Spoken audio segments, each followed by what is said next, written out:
Hello everyone, so I welcome you all at your channel Inorganic by Adis Yadav. In this class we will discuss about the pi bond, formation of pi bond. In last class we had discussed about the formation of sigma bond, right?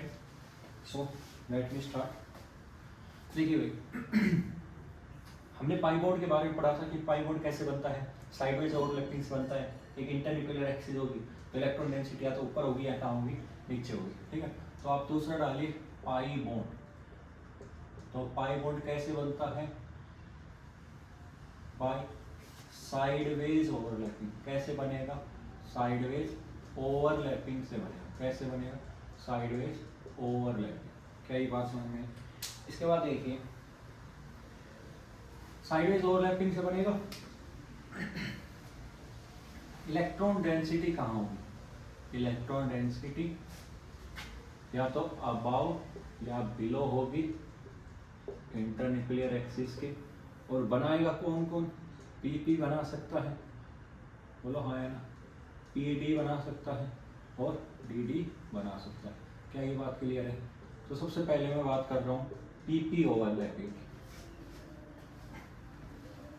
देखिए PP overlapping है तो एक ही आपकी internuclear axis है, बोलो हाँ है ना। तो ये इंटरन्यूक्लियर एक्सिस मान लो एक्स है, तो इस एक्सिस का लोन पी एक्स आएगा, वो तो सिग्मा बॉन्ड बनाएगा। तो पहला बॉन्ड कौन सा बनता है, सिग्मा। अब दूसरा पी ऑर्बिटल कौन सा होगा, एक पी ऑर्बिटल ऐसे आएगा, एक पी ऑर्बिटल ऐसे आएगा। तो ये कौन हो सकता है, पी एक्स हो सकता है क्या, नहीं। अगर आप इसको क्या मान रहे हो, वाई एक्सिस मान रहे हो, तो इंटरन्यूक्लियर एक्सिस के अलग कौन आएगा, पी वाई। तो ये क्या हो जाएगा, पी एक्स। तो दूसरा वाला भी क्या होना चाहिए, पी एक्स। तो कौन सा बॉन्ड बनाएगा, पाई। ये लोग इससे इंटरेक्ट करेगी, ये लोग इससे इंटरेक्ट करेगी, कौन सा बॉन्ड फॉर्म होगा, पाई बॉन्ड। या फिर क्या हो सकता है, पीजेड हो सकता है, और पीजेड आएगा तो भी कौन सा बॉन्ड बनेगा, पाई बॉन्ड। क्या पी एक्स और पीजेड हो सकता है क्या, कोई बॉन्ड बनेगा नहीं, क्योंकि तीनों परपेंडिकुलर होती है। अगर पी एक्स ऐसे है तो पीजेड ऐसे है, कोई ओवरलैपिंग होगी नहीं। क्योंकि पहले बोला था एक अप्रोच प्रॉपर ओवरलैपिंग होनी चाहिए, प्रॉपर अप्रोच होनी चाहिए, तभी आपके पास क्या होगा, बॉन्ड का फॉर्मेशन। तो बॉन्ड का फॉर्मेशन कैसे होगा, ये लोग ने इंटरेक्ट किया तो देखो इंटरन्यूक्लियर एक्सिस ये वाई थी, तो यहाँ या तो ऊपर इलेक्ट्रॉन डेंसिटी है, यहाँ नीचे। क्या इंटरन्यूक्लियर एक्सिस पे है, नहीं। तो ये कौन सा बॉन्ड बना, पाई। तो ये पाई बॉन्ड कौन सा बना, पी पाई बॉन्ड बना। कौन सा बॉन्ड बना, पी पाई बॉन्ड। क्या इतनी बात क्लियर? तो देखिए लोग कैसे ओवरलैप करती है, एक नाम सुना होगा पॉजिटिव ओवरलैपिंग। इसका मतलब क्या है कि अगर ये लोग प्लस के है तो ये भी प्लस के होनी चाहिए, ये माइनस के है तो ये भी माइनस के होने चाहिए, तो ही बॉन्ड का फॉर्मेशन होगा। अगर ये प्लस की है ये माइनस की है तो कोई बॉन्ड का फॉर्मेशन नहीं होगा, ये बात ध्यान रखना। तो इसी को कहते हैं पॉजिटिव ओवरलैपिंग, और एक दूसरा नाम होता है नेगेटिव ओवरलैपिंग। क्या ये बात क्लियर है, बोलो आएगा, ध्यान दे। नेक्स्ट देखिए, नेक्स्ट आपके पास पीपी ओवरलैपिंग में और क्या केस हो सकते हैं वो समझिए। आपके पास इंटरन्यूक्लियर एक्सिस ये कौन सी, मान लो एक्स है, तो इसके अलोंग कौन आएगा, पी एक्स आएगा। और इसके अलोंग मान लो ये पी एक्स तो आएगा, मान लो ये पी वाई है। तो ये दोनों आपस में क्या कर बॉन्ड बना पाएंगी क्या, नहीं बना पाएंगे। क्यों नहीं बना पाएंगी, क्योंकि इन दोनों की क्या नहीं होगी, ओवरलैपिंग नहीं होगी। क्या नहीं होगी, और ये आएगी बट यहाँ कौन है, नोड है। जब नोड है तो ये दोनों ओवरलैप कर पाएंगे क्या, बॉन्ड बना पाएंगे क्या, नहीं। तो यहाँ कोई बॉन्ड का फॉर्मेशन नहीं, क्योंकि इंटरन्यूक्लियर एक्सिस कौन सी है, एक्स। ये बात आपको पता है। दूसरी ओवरलैपिंग देखिए, दूसरी ओवरलैपिंग है पीडी ओवरलैपिंग। कौन सी ओवरलैपिंग है, पीडी ओवरलैपिंग। तो P प्लस डी ओवरलैपिंग में क्या होगा, ये आपकी P ऑर्बिटल है और D ऑर्बिटल में ये एक 4 लोब है, ये लोब इससे इंटरेक्ट करेगा, ये लोब इससे इंटरेक्ट करेगा, और कौन सा बॉन्ड का फॉर्मेशन करेगा, पाई बॉन्ड का। तो ये जो पाई बॉन्ड बनेगा, क्या इसको P पाई डी पाई बॉन्ड बोल दूं। I am not discussing about axis right, but I will discuss axis in the question. क्या ये बात समझ में आ गई? तीसरा देखिए, एक ओवरलैपिंग है डी ओवरलैपिंग। कौन सी ओवरलैपिंग है, डी। तो डी ओवरलैपिंग में क्या होगा, ये आपके पास इन बिटवीन वाली एक्सिस होगी। तो ये कौन कौन हो सकते हैं, डी एक्स वाई हो सकती है, वाई जेड हो सकती है, और जेड एक्स हो सकती है। समझ में? एक बात समझो, अगर मैं लिखता हूँ मेरे पास ये एक्स वाई हो सकती है, बोलो, या फिर क्या हो सकती है, डी वाई जेड हो सकती है, या डी एक्स जेड हो सकती है। देखो रहनी ये 4 लोग हैं, बोलो हाँ या ना, रहनी ये 4 है इन बिटवीन। अगर एक्स वाई होगी तो ये प्लेन एक्स हो जाएगा, ये प्लेन वाई हो जाएगा। बोलो हाँ है ना। तो इंटरन्यूक्लियर एक्सिस कौन सी आएगी, एक्स। तो पी एक्स आएगी, बॉन्ड बनाएगी नहीं बना पाएगी। पी वाई आएगी, वो वैसे आएगी, वो बॉन्ड बना लेगी। क्या बात समझ में आई? नेक्स्ट है वाई जेड। तो ये प्लेन कौन सी हो जाएगी, वाई, और ये प्लेन कौन सी हो जाएगी, जेड। नेक्स्ट है एक्स जेड। तो ये प्लेन कौन सी हो जाएगी, ये जेड कौन सी हो जाएगी, एक्स जेड। तो इसमें बॉन्ड किसके अलोंग बनेगा, पी एक्स के अलोंग बनेगा ना, पी वाई के अलोंग ना, पी जेड के अलोंग बॉन्ड बन जाएगा। तो नेक्स्ट डी डी ओवरलैपिंग में अगली भी आएगी। बोलो हाँ है ना। तो ये इससे इंटरेक्ट करेगी, ये इससे इंटरेक्ट, ये वाली लोग इससे इंटरेक्ट करेगी, ये वाली लोग इससे इंटरेक्ट करेगी। कौन सा बॉन्ड बनाएगी, पाई। ये पाई बॉन्ड कौन सा बना, डी पाई बॉन्ड। क्या बात समझ में? देखिए कहीं ना कहीं ओवरलैपिंग अच्छी होने वाली है, आगे का फैक्टर है, क्योंकि ये दोनों टिल्ट है 45 डिग्री पे, और एक टिल्ट है तो ओवरलैपिंग कैसे होगी, स्ट्रॉन्ग। एक थोड़ी टिल्ट है और एक स्ट्रेट है तो ओवरलैपिंग कैसी होगी, वीक। और दोनों स्ट्रेट है तो ओवरलैपिंग कैसी होगी, और वीक। सब बात है तो सेल सेम। क्या ये बात क्लियर है, यहाँ तक कोई डाउट नहीं? ठीक है। अब देखो ये आपने ओवरलैपिंग पढ़ ली, तो बोला सर, मैं बोला हाँ। बोला सर इसमें एक लोग ये इंटरेक्ट करिए, एक लोग ये इंटरेक्ट करिए। मैं बोला हाँ। बोला सर आपने कल बताया था कि अगर लोग में वन लोग इंटरेक्ट करती है तो सिग्मा बनता है। बोलो हाँ है। देखो ऐसे सिग्मा बन रहा था, एक लोग ये लोग, एक लोग ये, दोनों इंटरेक्ट कर रही थी, कौन सा बॉन्ड बन रहा था, सिग्मा। आपने बोला सर टू लोग इंटरेक्ट करेगी तो कौन सा बॉन्ड बनेगा, पाई बॉन्ड। बोलो हाँ है। और फोर लोग इंटरेक्ट करेगी तो कौन सा बॉन्ड बनेगा, डेल्टा। याद है आपको? इसकी दो लोग से इंटरेक्ट कर रही है, कौन सा बॉन्ड बन रहा है, पाई। इसकी दो लोग से इंटरेक्ट कर रही है, कौन सा बॉन्ड बन रहा है, पाई। क्या बात समझ में आई? क्या दो लोग से जो इंटरेक्शन होगा उसका कौन सा बोलेंगे, पाई बॉन्ड। कौन सा बोलेंगे, पाई। फोर लोग इंटरेक्शन कैसे होगा, मान लो ये आपकी एक्स प्लेन है, ये वाई प्लेन है, ये एक्स प्लेन है, ये वाई प्लेन है। अब मैं इनको जेड एक्सिस में लेके जाऊँ तो जेड एक्सिस तो एक्स वाई प्लेन के बाहर होगी, कहीं आपके पास तरफ होगी, और ये उठा के लाऊंगा और दूसरी साइड से इसको उठा के लाऊंगा, और चार लोग चारों से टकराएगी। तो इस फोर लोग इंटरेक्शन को कौन सा बॉन्ड बोलते हैं, डेल्टा। तो इसमें क्या होगा, ये वाली लोग इससे इंटरेक्ट करेगी, ये वाली लोग इससे इंटरेक्ट करेगी, आमने सामने, ये वाली लोग इससे इंटरेक्ट करेगी, ये वाली लोग इससे इंटरेक्ट, और कौन सा बॉन्ड बनेगा, डेल्टा। बट ये आपके सिलेबस में नहीं। क्या बात समझ में आ रही, क्लियर है या नहीं है? अब मैं आपको कुछ केस लिखूंगा और आपको बताना है, क्या बताना है, कि कौन सा बॉन्ड फॉर्म होगा।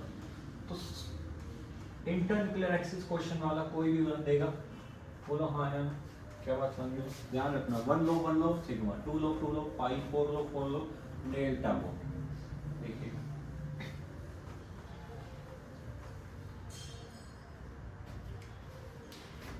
देखिए मैं लिख रहा हूँ लोग, क्या लिख रहा हूँ, इंटरन्यूक्लियर एक्सिस, और यहाँ लिख रहा हूँ टाइप ऑफ बॉन्ड। बताओ एस और एस इंटरेक्ट करे, एक्स पे करे, वाई पे करे, जेड पे करे, कौन सा बॉन्ड बनाएगा, सिग्मा बॉन्ड बनाएगा। कौन सा बॉन्ड बनाएगा, सिग्मा। दूसरा देखो एस प्लस पी एक्स करेगा, एस प्लस पी वाई हो सकता है, और एस प्लस क्या हो सकता है, पी जेड हो सकता है। ये एक्सिस कौन सी होगी, एक्स, ये वाई और ये जेड। तो इस पे बताना है आपको।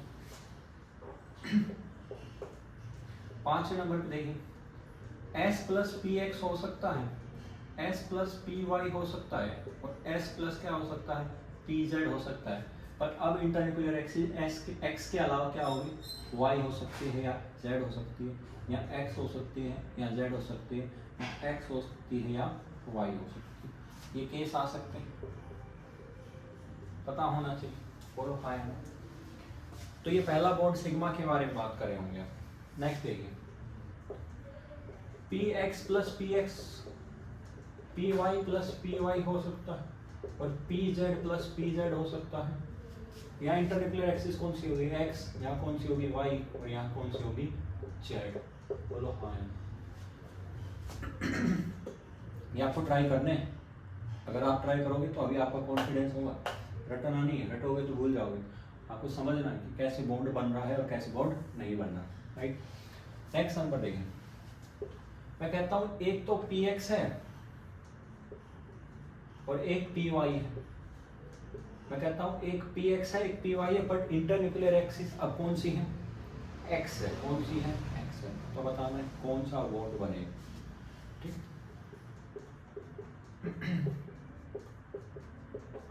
नेक्स्ट देखो, एक पी एक्स है और एक पी वाई है, तो ये एक्स पे भी बताना है, वाई पे भी बताना है और जेड पे भी बताना है, तीनों एक्सिस पे बताना है। क्या बात समझ में आ रही है, एक्स पे बताना है, वाई पे बताना है और जेड पे।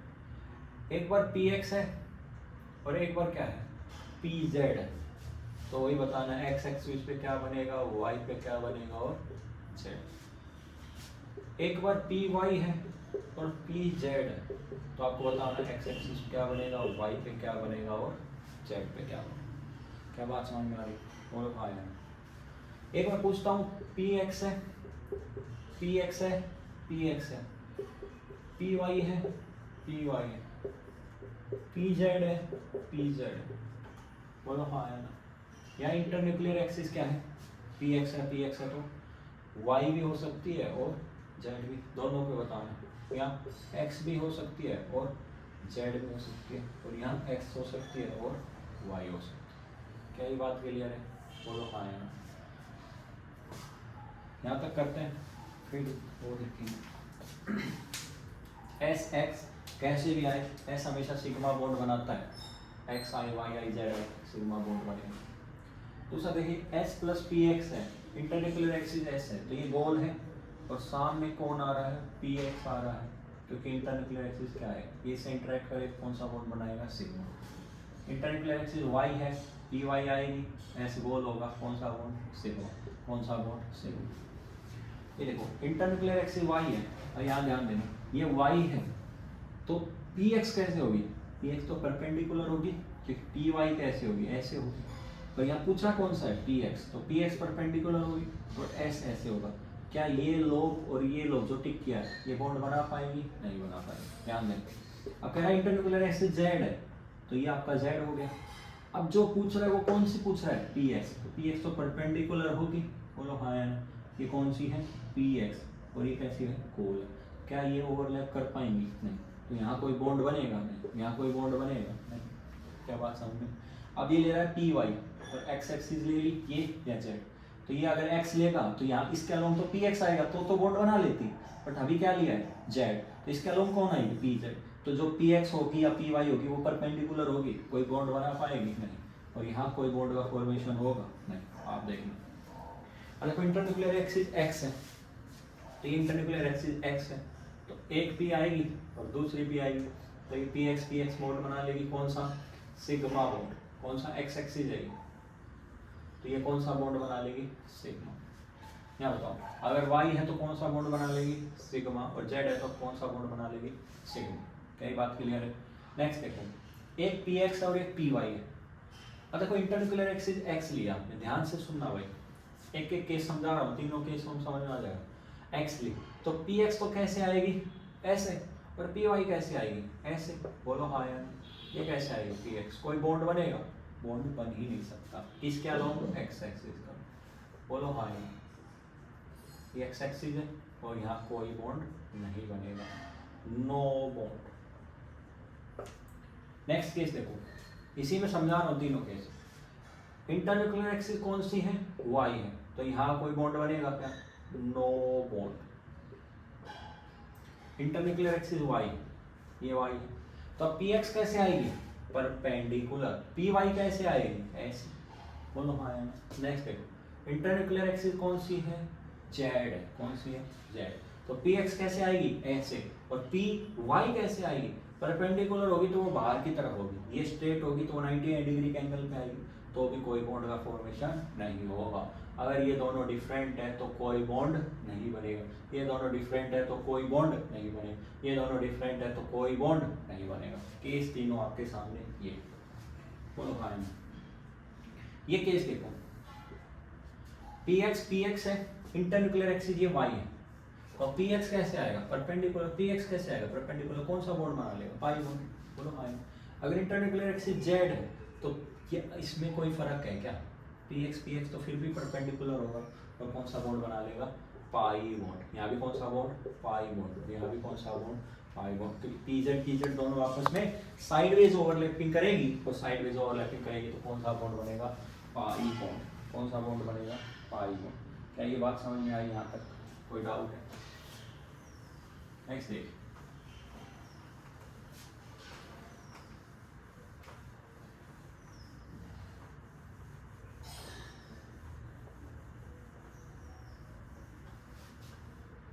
ध्यान दे 17 इंटरन्यूक्लियर एक्सिस है आपके पास x है ना, मैं यहाँ ले रहा हूँ पी वाई और यहाँ ले रहा हूँ पी जेड, कोई बॉन्ड बनेगा?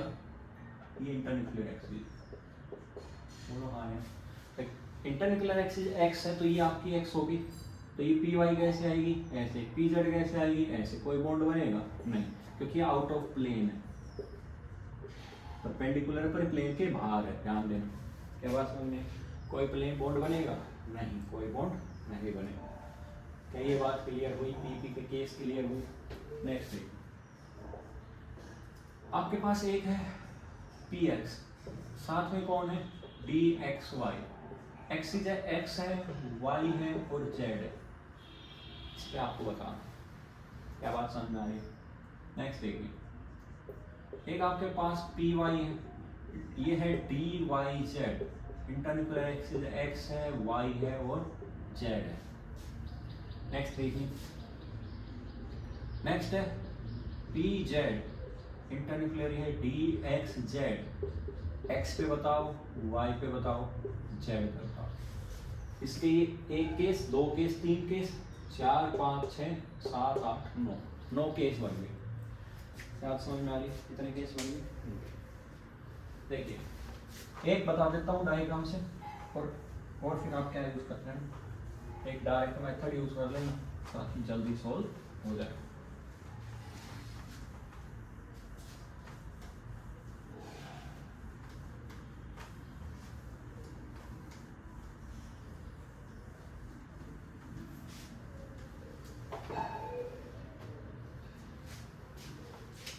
देखिए, अगर एक आपके इंटरन्यूक्लियर एक्सिस क्या है? एक्स है, तो ये बता दिया ना, नो बॉन्ड है ना, डार्क काट लिख देता हूँ नो बॉन्ड। और देखो इंटरन्यूक्लियर है, आप एक बार लेते हो एक्स लेते हो, यहाँ ध्यान देना भाई, आपने इंटरन्यूक्लियर एक्सिस एक्स ले ली, तो डी एक्स वाई कैसे आएगी? 4 लोब होंगे, तो उसके लिए एक्स है। अगर इंटरन्यूक्लियर एक्सिस एक्स है तो इसके लिए एक्स है, और ये क्या है? वाई। आप किसके साथ ले रहे हो? पी एक्स के साथ। किसके साथ ले रहे हो? P x. तो पी एक्स तो ऐसे आई, ये इससे कोई बॉन्ड बना पाएगी क्या? No bond. कोई बॉन्ड बना पाएगी? नहीं। याद ध्यान, ये आपके पास कौन होगी? डी एक्स वाई होगी। कौन होगी? D x y. अब आप इंटरन्यूक्लियर एक्सिस कौन सी ले रहे हो? वाई ले रहे हो। क्या ले रहे हो? वाई। एक बार एक्स ली, अब कौन सी ले रहे हो? वाई। अब ये वाई ले रहे हो तो ये वाली कौन सी हो जाएगी? वाई, और ये कौन सी हो जाएगी? एक्स। क्योंकि इसमें तो कोई फर्क आना नहीं है, एक्स वाई चेंज होती रहनी। ये वाई होगी तो पी वाई होती तो क्या आती? वो लेटी हुई आती, बट आपके पास क्वेश्चन में कौन सी दी हुई है? P x. तो क्या पी एक्स परपेंडिकुलर आएगी? क्योंकि ये वाली लोब भी कौन सी है? एक्स। तो ये इससे इंटरेक्ट करेगी और कौन सा बॉन्ड बनाएगी? पाई बॉन्ड होगा। कौन सा बॉन्ड बनाएगी? पाई। क्या बात क्लियर है? नेक्स्ट आपके पास है इंटरन्यूक्लियर एक्सिस जेड। तो ये जेड लोगे तो ये तो प्लेन से बाहर चली गई, क्योंकि ये तो एक्स वाई प्लेन की है। यहाँ जेड है क्या? नहीं, तो ये तो प्लेन से बाहर होगी। प्लेन से बाहर होगी तो वहाँ तो ऑलरेडी बॉन्ड नहीं बनेगा। एक हो गया बड़ा मेथड करने में। छोटा मेथड देखो, छोटा मेथड कैसे करोगे? ध्यान दो, देखो ये आपके पास पी एक्स के साथ डी एक्स वाई आ गई, कोई भी इंटरन्यूक्लियर एक्सिस दे दे, तो देखो इन दोनों में अनकॉमन एक्सिस कौन सी है? इन दोनों में अनकॉमन एक्सिस कौन सी है? अनकॉमन एक्सिस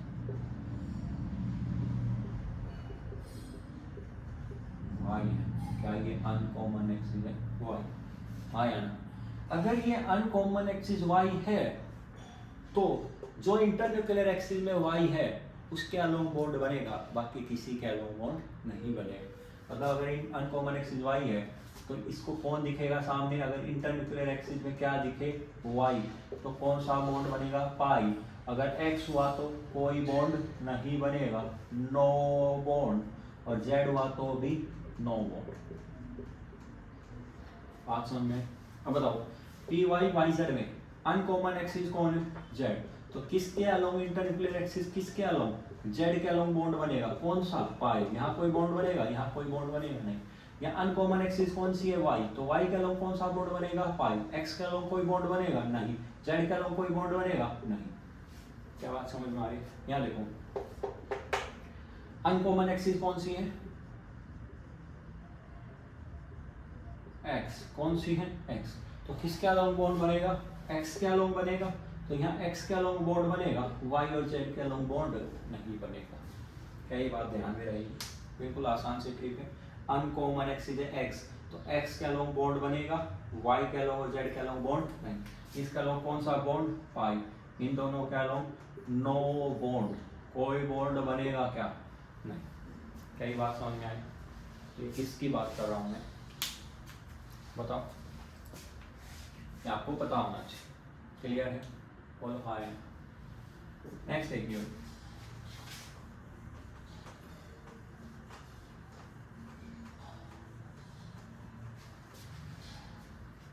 मैं लिख दूं यहाँ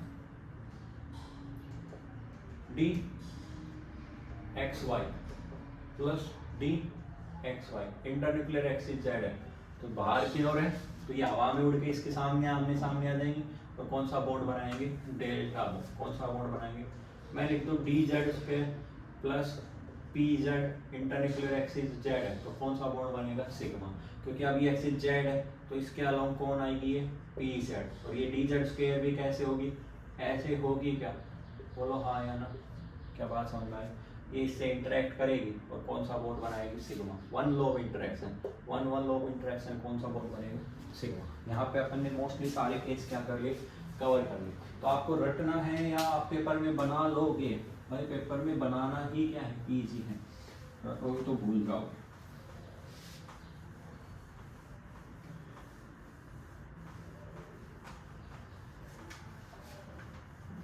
नेक्स्ट देखिए,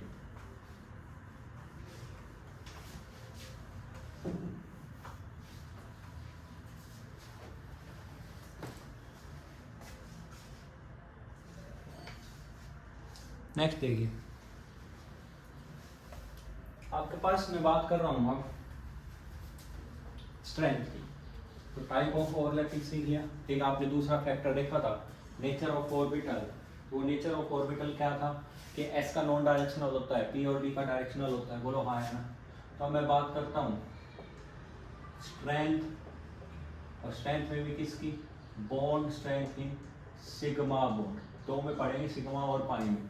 तो सबसे पहला फैक्टर लगेगा cell number which inversely proportional to BS का मतलब है बॉन्ड स्ट्रेंथ। बॉन्ड स्ट्रेंथ की बात करूँ, बॉन्ड एनर्जी की बात करूँ, बॉन्ड स्टेबिलिटी की बात करूँ, सब में एक ही बात है, क्योंकि ये सारी टर्म्स आपस में प्रोपोर्शनल है डायरेक्टली। चलो बताओ, सेल नंबर बढ़ेगा, अगर सेल नंबर बढ़ेगा तो क्या अट्रैक्शन कम हो जाएगा उनके बीच में, और अट्रैक्शन कम हो जाएगा तो क्या बॉन्ड की स्ट्रेंथ कम हो जाएगी, और अगर बॉन्ड की स्ट्रेंथ कम हो जाएगी, अगर वो टूटेगा तो bond energy, bond dissociation energy भी कम रिलीज होगी, बोलो हाँ है ना। तो bond energy, bond dissociation energy, सारी टर्म्स क्या हो जाएगी, कम। तो सर ये सेल नंबर क्या होता है भाई, जब आप 3D लिखते थे तो जो बताया था आगे नाम होता है, वो क्या होता है, सेल नंबर। क्या होता है, सेल नंबर। तो जिसके अंदर सेल नंबर सबसे कम होगा उसके अंदर बॉन्ड स्ट्रेंथ क्या होगी, सबसे ज्यादा। सबसे पहला फैक्टर कौन सा लगाना है, सेल नंबर। तो अगर मैं आपसे बोल दूं 1s है, 1s है, 1s 2s है, 1s 3s है, बताओ क्वेश्चन है बॉन्ड स्ट्रेंथ बतानी है, तो बताओ यहाँ सेल नंबर 1 और 1, यहाँ 1 और 2, यहाँ 1 और 3, इनको काउंट कर लो, यहाँ कितना आ गया 2, यहाँ कितना आ गया 3, यहाँ कितना आ गया 4। चलो क्या बॉन्ड सेल नंबर बढ़ रहा है, अगर सेल नंबर बढ़ रहा है तो बॉन्ड स्ट्रेंथ घटेगी, तो इसके अंदर बॉन्ड स्ट्रेंथ सबसे ज्यादा होगी। क्या बात समझ में? मैं क्वेश्चन पूछ दूं 1s 1s है, 1s 2p है, 2p 2p है, बोलो हाँ या ना। कुछ और सोचोगे क्या, सेल नंबर लगाओगे, क्योंकि और अभी मैंने आपको बताया ही नहीं। तो सबसे पहला फैक्टर हमेशा कौन सा लगेगा, सेल नंबर। तो यहाँ बताओ सेल नंबर कौन सा होगा, 1 और 1 है तो 2 हो गया, 2 और 1 3 हो गया, और 2 और 2 4 हो गया। ये क्या है, सेल नंबर। ये क्या है, सेल नंबर। क्या बात समझ में? तो 2 3 4, 2 3 4, सबसे ज्यादा इसका तो बॉन्ड स्ट्रेंथ सबसे कम इसकी, सबसे कम सेल नंबर इसका तो बॉन्ड स्ट्रेंथ सबसे ज्यादा इसकी। तो 1s की बॉन्ड स्ट्रेंथ सबसे ज़्यादा होगी 1s 2p से, और 2p की बॉन्ड स्ट्रेंथ क्या होगी, सबसे कम होगी। क्या ये बात क्लियर है? बोलो हाँ है। तो क्वेश्चन अगर आपसे कुछ भी दे दे क्या, तो आपको सबसे पहले कौन सा फैक्टर लगाना है, सेल नंबर।